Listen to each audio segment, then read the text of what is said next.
For thousands of years, we gazed at the stars with wonder, not as astronomers or scientists, but as poets, dreamers, and navigators. The night sky was a tapestry of myth and mystery. We saw in it the stories of gods and heroes, signs of harvest and storm, and the quiet reassurance of something greater than ourselves. But rarely, if ever, did we imagine those stars had planets of their own. It's easy to forget how recent the idea of other worlds truly is. For much of modern history, our solar system was thought to be exceptional, perhaps even unique. The planets we could see, Mercury through Neptune, were the only ones we knew. And the question of whether other stars had planets wasn't just unanswered. It was unanswerable. Our telescopes couldn't see that far. The signals were too faint. The methods too primitive. That began to change at the dawn of the 21st century. In 2009, NASA launched the Kepler Space Telescope, a mission unlike any before it. It wasn't designed to study galaxies or take pictures of cosmic phenomena. Kepler had a single, ambitious purpose: to stare at one tiny portion of the sky, a slice less than 0.25% of the entire celestial sphere, and search for the subtlest of shadows. Tiny dips in starlight that might, just might, indicate the presence of a planet passing in front of its host star. It was a revolutionary idea, deceptively simple in its execution. Kepler didn't scan the whole sky. It didn't move. It just watched, quietly, constantly, patiently. And in that patience, it found a cosmos that was more crowded, more vibrant, and more alive than anyone had dared to believe. Kepler observed over 150,000 stars during its primary mission. From those silent, continuous observations, scientists detected thousands of signals, small, repeating patterns in the light curves of distant suns. And from those signals, we confirmed the existence of over 2,600 planets orbiting other stars. But that number, impressive as it is, tells only part of the story. Because many of Kepler's most interesting findings didn't come from confirmed planets. They came from the data itself, raw, messy, unfiltered. Light curves filled with noise, uncertainty, and complexity. Signals that were buried. Planets that were missed. For every confirmed exoplanet, there were dozens more candidates. Possibilities that couldn't yet be verified, or discoveries hidden so deep in the data they escaped human detection altogether. For years, much of that data remained untouched, not because it wasn't important, but because we lacked the tools to properly interpret it. Human eyes and traditional algorithms could only go so far. The universe, it turns out, is subtle, and subtlety can be hard to see. That's when machine learning changed everything. By 2016, computer scientists and astronomers began to apply artificial intelligence to Kepler's enormous dataset. They trained neural networks to recognize the shapes and rhythms of planetary transits, patterns too faint or irregular for humans to detect reliably. These AI models didn't just automate the process, they expanded it. They revealed previously overlooked planets. They dug into light curves that had been discarded. They gave the data a second life. And what they found was astonishing.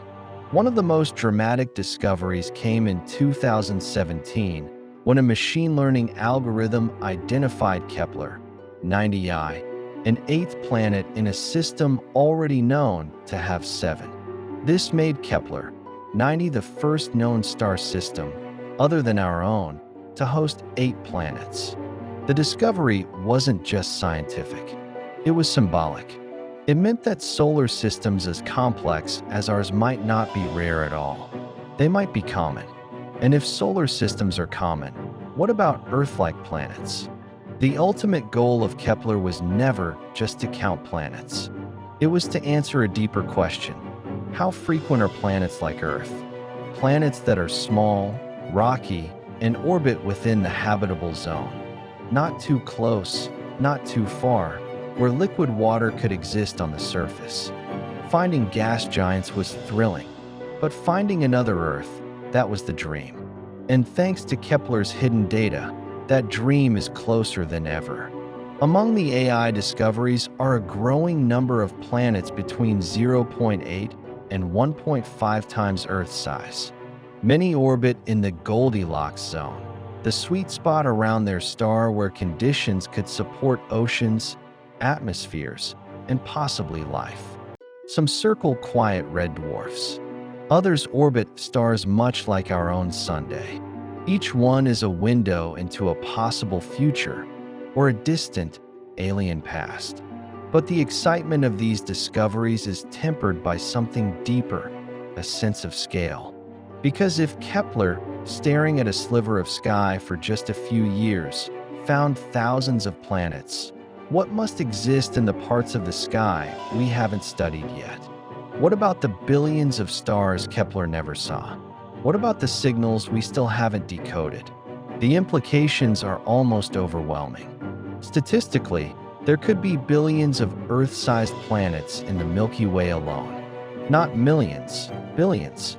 And even if only a tiny fraction of those are actually habitable, that's still a number too large for the mind to grasp.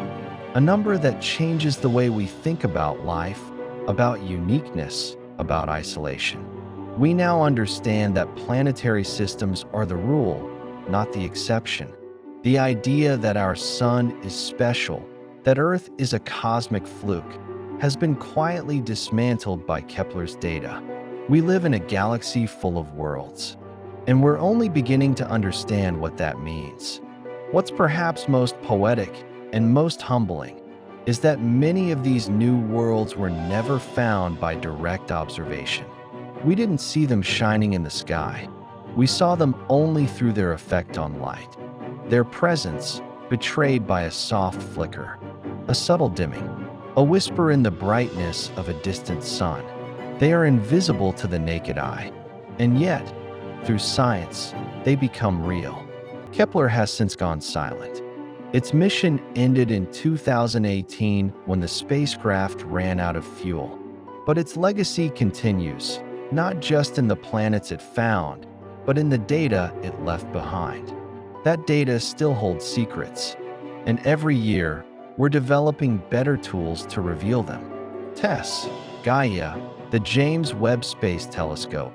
These new instruments now build on Kepler's foundation. They survey wider skies. They observe with greater resolution. They can probe exoplanet atmospheres, detect thermal signatures, and perhaps, one day, find the chemical fingerprints of life. But the first revolution began with Kepler, a telescope that didn't move, that didn't explore, that simply watched, and in its stillness, rewrote our understanding of the universe. The discovery of thousands of exoplanets wasn't just a scientific triumph. It was a philosophical one. It shifted our perspective from isolation to inclusion, from exception to connection. And now, as we continue to comb through Kepler's legacy, we realize the most profound truth of all. The universe is not empty. It's filled with worlds, some familiar, some strange, some waiting. And perhaps, one day, we'll stand on the surface of one of them and look back toward our sun, barely visible in the night sky, and remember that it all began with a telescope that simply watched.